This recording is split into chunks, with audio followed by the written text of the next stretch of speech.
Anybody home? Semoga kita disinari oleh kasih dan cinta. Dan buat kalian yang baru saja kesasar atau terdampar di sini, aku si pembisik kartu. Kekuatan netizen Indonesia kalau mereka sedang bersatu itu seperti kekuatan air bah atau tsunami, ya kan? Nah, terbukti di mana film Vina sebelum 7 hari ini meledak dan menjadi viral. Di situ netizen Indonesia itu kayak mencari jawaban sendiri atas hal-hal yang terkait dengan kematian 2 orang remaja ini, begitu. Dan ada sebuah celah di sini, lebih membuat netizen Indonesia itu bertanya-tanya. Kenapa? Karena 3 DPO itu akhirnya menjadi 1 DPO. Kok bisa? Ya kan? Karena ini kan sudah ingkrah ya, artinya itu kasus ini sudah dilimpahkan ke pengadilan dan ada fakta-fakta pengadilan yang sudah terjadi, happened, ya kan? Nah, sudah pas. Artinya 8 orang itu sudah diadili. Yang satu memberikan sebuah pengakuan yang namanya sakatatal itu, katanya itu salah tangkap. Jadi dia ditangkap itu dan tidak sesuai dengan bukti lapangan. Ya, kita ikuti saja ya, apakah dia benar ataukah dia mengarang, karena dalam pengakuannya itu dia di strom atau di apalah ya cukup membuat kita yang ngeri sih ya kalau mendengarkan itu. Fakta lain di dalam film Vina sebelum 7 hari ini itu adalah diceritakan kejadian ini sepertinya melibatkan 2 geng motor. Tapi anehnya 8 orang yang ditangkap itu dan sudah diadili loh ini ya, dan dia mendapatkan mereka ini mendapatkan 8 tahun penjara ya, masa tahanan. Yang satu dikeluarkan karena mengingat dia masih bocil waktu ditangkap itu, si sakatatal ini. 8 orang yang ditahan itu mereka bukan geng motor katanya ya, menurut informasi yang tersebar di sosial media. Mereka itu juga sepertinya ya nggak jauh-jauh dari Peggy Perong yang ditangkap sekarang, seorang kuli bangunan. Karena ini 7 orang dari masing-masing orang tuanya, mereka ini sedang mengajukan kayak mereka mau speak up gitu untuk memberikan pembelaan kepada anak-anak mereka. Nah, di dalam film Vina sebelum 7 hari ini, kita itu sepertinya digiring ya, ini menurut my opinion ya, ini disclaimer dulu.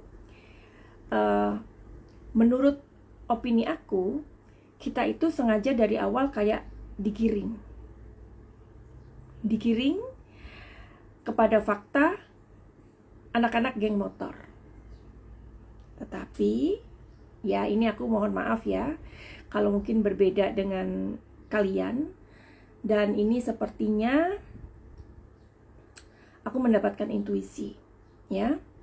Intuisiku itu mengatakan kejadian itu tidak ada hubungan dengan geng motor.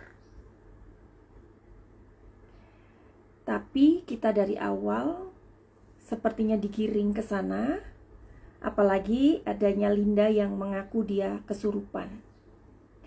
Aku sudah menjelaskan banyak di YouTube aku, Madam Suki. Kita nggak bisa pakai kesurupan itu sebagai sebuah bukti, ya kan? Nah, meskipun aku di sini adalah seorang cenayang, nggak gampang loh orang kesurupan itu, dan nggak semua orang yang kesurupan itu mereka dimasuki spirit atau arwah dari orang yang meninggal, enggak. Karena ada fakta-fakta juga orang yang kesurupan sama orang yang mempunyai beban mental atau beban batin atau ya katakanlah beban mental itu similar.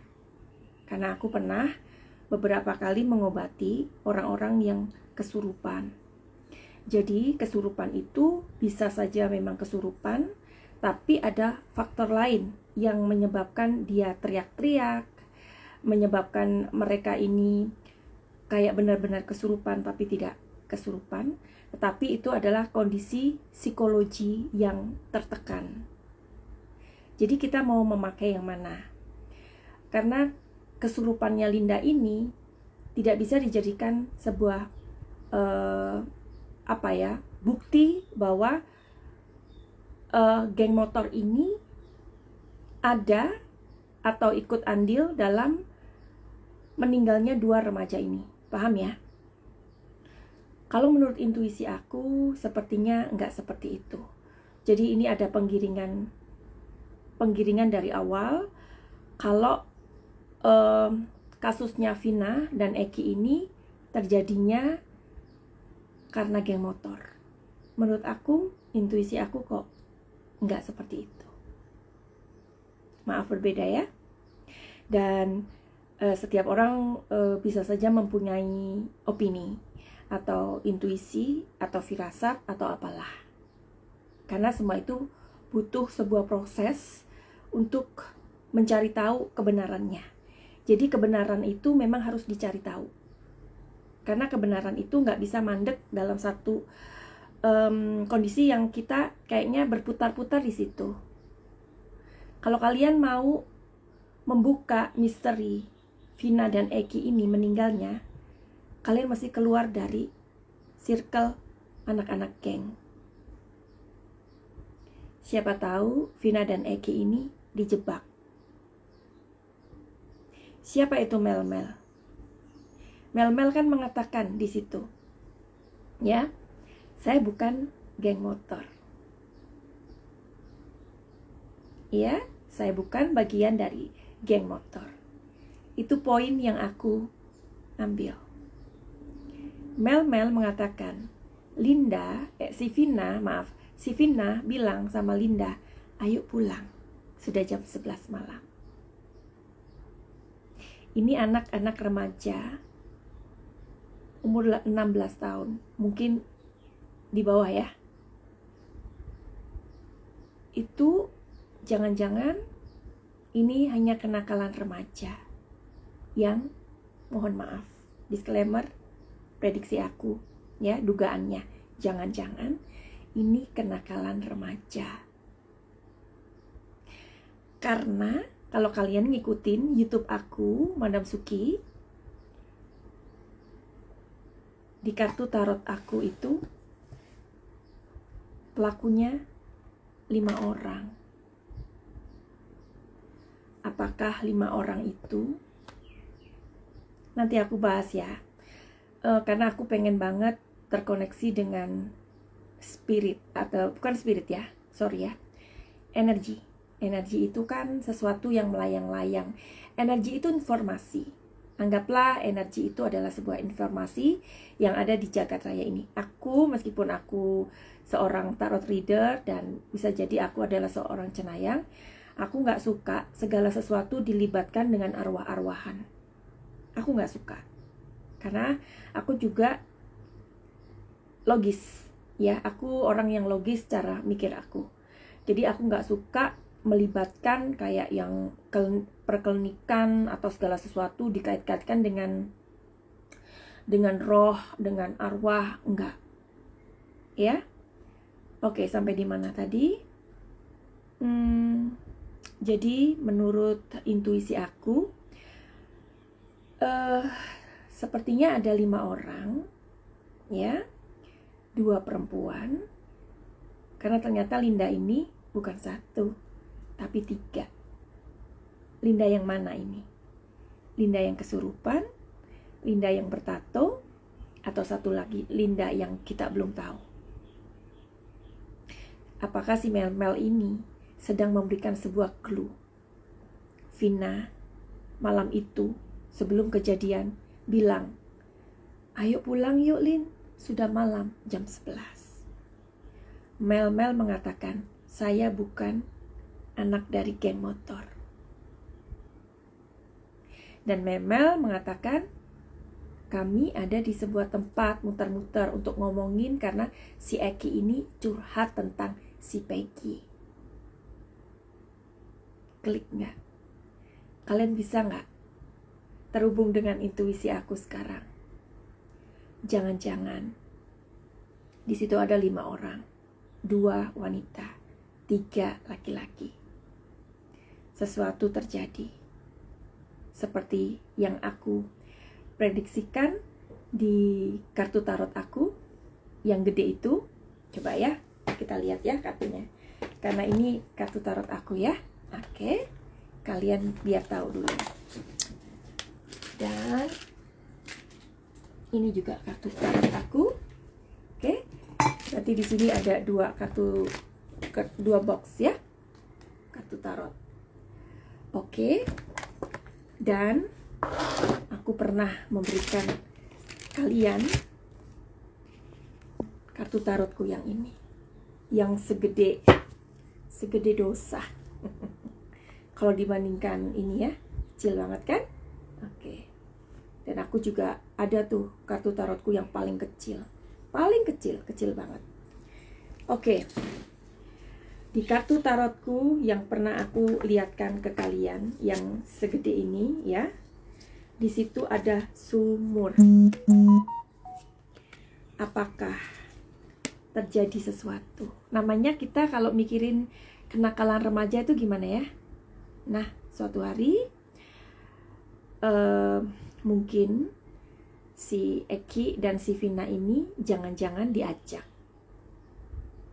diajak ke sebuah tempat untuk menikmati sesuatu.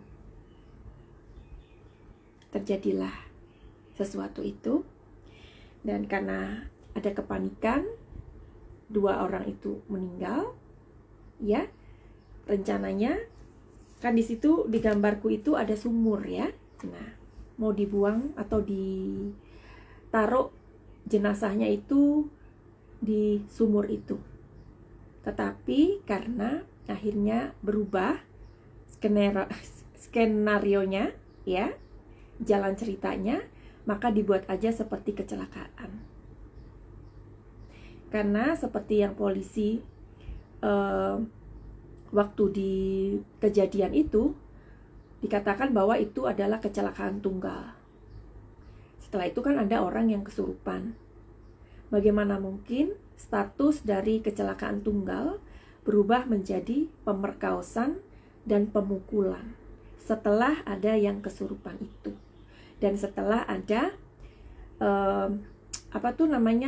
orang yang bernama saksi yang bernama AF ini mengatakan dalam jarak 100 meter dia yakin ini dan itu malam jam 11, jam 10 ke atas. Jadi dia punya mata elang kah? Si AF ini, dia punya mata elang yang bisa menembus kalau, oh itu tuh orang-orangnya. Ada 4 motor di sana, dan anak-anak itu berboncengan. Jadi 4 motor, 8 orang yang berboncengan itu. Pakai 4 motor. Akhirnya mungkin karena terjadi sesuatu malam itu, akhirnya dibuatlah skenario ini kecelakaan. Ya, tetapi memang tidak ada kejahatan yang sempurna. Dari kecelakaan yang parah itu, karena bodinya sudah nggak keruan, ya kan, sudah rusak, HP-nya tidak hancur, motornya pun tidak kenapa-napa. Ayo, kalian jangan berputar-putar, ini geng motor. Keluar dari geng motor dan kita akan ketemu benang merahnya. Jadi aku pengen banget untuk ngobrol atau dialog sama energinya Vina. Mudah-mudahan ya, kita mendapatkan jawaban. Tapi ingat ya, video ini tidak untuk memperkeruh kepolisian atau apalah ya, karena misteri ini harus diungkap. Karena kebenaran itu harus dicari. Ya. Karena orang yang sudah meninggal menurut aku tidak bisa meminta keadilan. Keadilan itu harus orang yang hidup yang mengupayakan terjadi. Ngerti ya? Jadi itu intuisi aku yang belum aku katakan di sini, tapi nanti akan aku buat di YouTube aku. Dan itu intuisi aku. Sepertinya ini bukan geng motor, tapi kenakalan anak-anak remaja dan akhirnya kebablasan. Menurut kalian gimana? Disclaimer. Oke, aku jadi hari ini mau ada klien, aku mau healing ya, melakukan penyembuhan gitu sama klien aku. Mudah-mudahan hari ini aku ada waktu dan aku pengen berdialog dengan energinya Vina. Buat kalian yang mau reading tarot, silakan aja, dan itu sifatnya berbayar ya, konsultasi mengenai masalah-masalah kalian, entah itu secara finansial, kenapa kalian itu seperti kayak sial ya, mungkin kalian punya masalah dengan inner child kalian ya, karena inner child ini kalau tidak didandani, ini akan berdampak kepada perjalanan kehidupan kalian di masa depan, believe it or not. Tapi memang inner child ini memang harus diobatin ya. Inner child itu sama dengan luka-luka batin ya. Karena ketika kita masih kecil sampai kita dewasa, itu banyak sekali benturan. Ada emosi-emosi di dalam diri kita yang harus kita selesaikan. Emosi-emosi kita yang tidak terselesaikan atau tidak sembuh itu, jika tidak disembuhkan, itu akan memakan kesehatan kita. Emosi-emosi yang tidak selesai, yang tidak kita sembuhkan itu akan menghancurkan atau menghalangi masa depan kita. Emosi-emosi itu sama dengan monster kecil di dalam diri kita. Ya, ketika kita marah, kita memberikan monster itu makanan. Ya, untuk kemarahannya tumbuh, sama aja yang kita namakan kepahitan. Ya, jadi kalau aku mau terangkan complicated ya, silakan kalian DM untuk masalah-masalah kalian yang bisa aku bantu apapun itu. Kartu tarot ini tidak menduakan Tuhan, tidak ya, karena ini adalah kartu energi. Yang aku baca di sini adalah pikiran alam bawah sadar kalian. Gak ada hubungannya dengan klinik atau setan atau bermain roh-rohan, gak ada. Jadi pikiran alam sadar kita itu bisa kita baca, dan pikiran alam sadar kita itu yang menentukan kehidupan kita. Oke, kalau nanti masalah kalian itu berat, aku akan memberikan sebuah solusi, di mana solusi itu bernama program pakai cahaya. Oke, dan sebentar, aku punya satu informasi lagi. Aku mempunyai 3 buku, ya. Bukuku ini yang pertama bernama Daun yang Berkisah. Daun yang Berkisah ini sangat bagus banget. Ceritanya adalah untuk pengampunan. Jadi ketika kita mengampuni orang yang menyakiti kita, itu bukan hal mudah, ya. Di Daun yang Berkisah ini diceritakan seorang ibu yang bernama Arini. Dia mempunyai suami dan suaminya itu mempunyai ani-ani, bukan ani ya, tapi ani-ani. Ani-aninya cukup banyak, ya. Salah satu ani-aninya ini hamil, ya. Dan Ibu Arini ini menganggap ani-aninya itu seperti adik malahan. Suatu hari si ani-ani ini karena hamil, dia pengen mencari suaminya Ibu Arini, yang dikira Ibu Arini ini ngumpetin, ya. Akhirnya si Dinda, nama si Ani ini, kalau si Ani sih, si Ani-ani.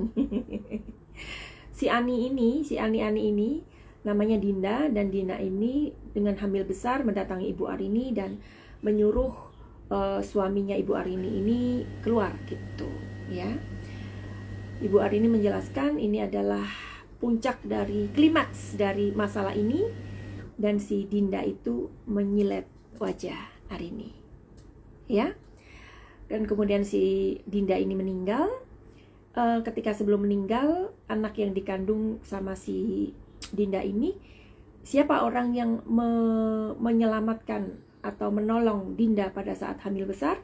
Yaitu orang yang disakiti ini, alias orang yang disobek pipinya. Jadi buku ini penuh dengan emosi, ya. Mudah-mudahan doain ya, mudah-mudahan ada salah satu produser film di sini yang berminat dengan bukuku ini. Mudah-mudahan. Aku menulis buku ini 1 tahun ya lamanya, ketika aku kerja sebagai pemain sinetron, tapi tidak terkenal ya, tidak apa-apa. Terus buku ini bagus pokoknya. Kalian bisa bertanya bagaimana mendapatkannya dan berapa harganya. Kalau buku yang kedua ini bernama Secangkir Kopi, di sini banyak sekali puisi-puisi Sang Dewi, ya. Terus di sini juga banyak fragmen atau cerita-cerita pendek, ya. Bagus juga menurut yang baca. Dan buku yang ketiga adalah Simbo. Simbo ini sempat atau pernah bestseller di seluruh Gramedia di Indonesia. Halo Feby, apa kabar sayang? Nah, jadi seperti itu ya. Simbo ini bagus juga karena kalau dibuat sinetron ini bakalan yang akan membuat emak-emak terharu ya. Atau dibuat film karena ceritanya ini sangat klasik tapi rasanya mewah begitu. Bukan promosi ya, memang ini bagus karena buku Simbo ini sudah banyak dibuat mahasiswa untuk untuk sebuah tulisan mereka ya. Oke, jadi 3 buku ini kalian bisa DM aku bagaimana cara mendapatkannya dan berapa harganya. Dan 3 bukuku ini sudah banyak juga loh dibeli sama teman-teman di Eropa ya, di Amerika, di Eropa ya. Oke. Jadi gitu aja informasinya, mudah-mudahan